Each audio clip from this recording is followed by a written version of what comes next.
YouTube video for Katy Perry Design. In the course of 3 videos, I'm going to be showing you a little 3-part mini-series over an office that I designed. My husband just recently got a new job and it requires him to work from home, which is super exciting because we will see him a lot more.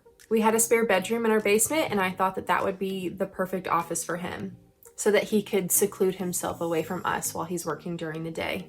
As you know, we are going through the whole coronavirus social distancing thing, so I actually wasn't able to design this room as I normally would. I couldn't go out and buy furniture, A, because it wouldn't have arrived in time. I actually had a really small window from the time he found out he got the job to his start date, so it didn't leave a lot of room to order furniture as you normally would.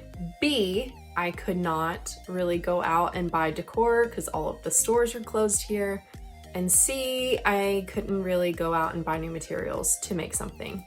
So I actually built his office furniture with materials that I already had in my workshop. In today's video, I'm going to be showing you how I made the office desk. Going into this build, I had a general idea, but I didn't really sketch it out. I just started throwing scrap pieces together, and luckily it turned out to be a desk. So let's get started.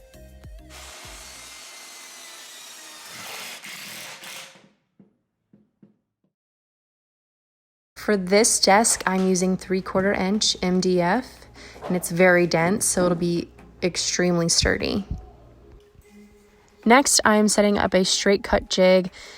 This whiteboard is going to be the guideline when I use my circular saw to make this next cut. My table saw isn't big enough to do a cut this large, so I am clamping these down, and this board will ensure that I am making the straightest cut possible, and the clamps will prevent it from moving.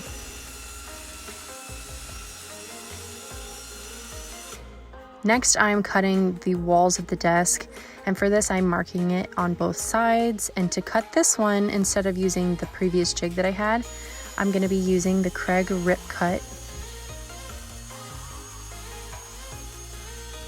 And this is great for straight cuts as well. I love this thing. I think it's really accurate and really easy to use. The last piece that I need to cut is I need to take off 2 7/8 inch from this entire edge. So I took a scrap piece of wood over to my table saw, marked my dimensions, and cut that piece.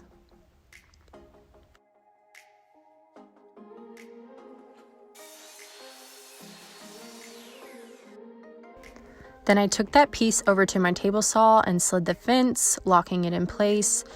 And that will ensure that I am getting an accurate 2 7/8 inch cut down this entire side.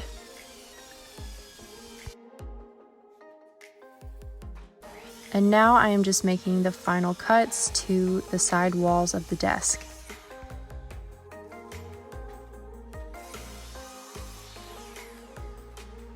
Next comes pocket holes, and there is a lot to do in this one. The Craig pocket hole jig is probably the best thing to use when you're building furniture. It creates these pocket holes that hold walls together with screws that you can fill in, and it's completely seamless. I love using this thing. It's so easy and it just works great every time. So I'm building the desk upside down. After a million pocket holes later, I am taking a ruler and marking in 1 inch at the bottom of the desk. That's where my walls will sit on my marked line. To attach everything together, I'm using 1 1/4 inch pocket hole screws.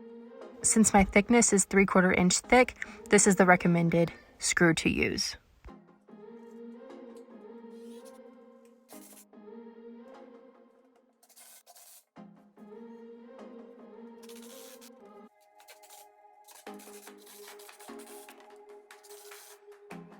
I then cut another scrap piece of wood, and that piece right there at the bottom is going to ensure that each cabinet side is going to be the exact same width.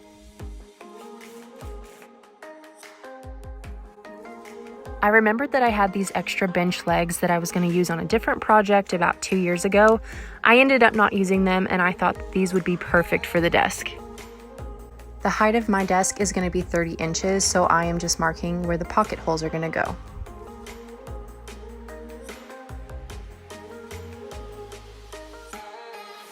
So since the back legs actually go inside of the desk a little bit, I had to cut off a little bit of the front legs to ensure that those will sit flush and level with the back leg. And then I secured it to the front of the desk with a 4-inch wood screw, and it is really secure. To make it look a little bit nicer, I'm going to be adding some trim on the back, and on the sides I'm going to be adding 1x3 trim, and then on the front part just the standard 1x2. So I went to my table saw and cut all the trim pieces to length. I'm attaching all of the trim pieces to my desk with 1 1/4 inch brad nails and my brad nail gun.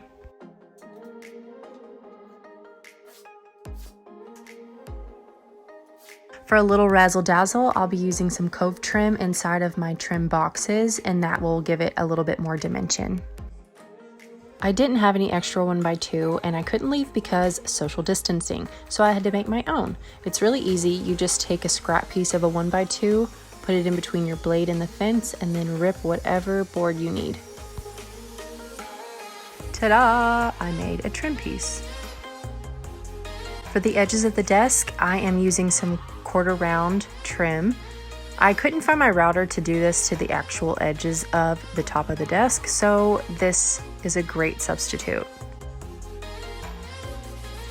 Next, I'm sanding the edges with a super fine grit sandpaper just to fill in any cracks before I come in with the wood putty. This stuff is thebomb.com. I like to just use my fingertips. I think it's super easy to apply. I think it fills in any seams or holes perfectly, and it stains and paints really well. For larger seams like this, I like to use a spackle knife and then sand everything out with a super fine grit sandpaper to make sure it's all smooth.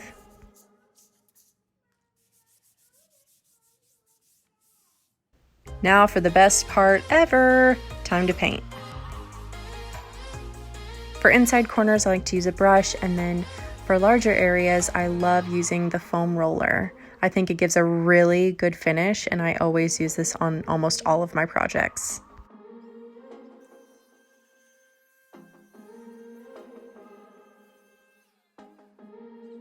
You can see here how the cove trim just elevates the whole appearance, and it's just a little bit fancier.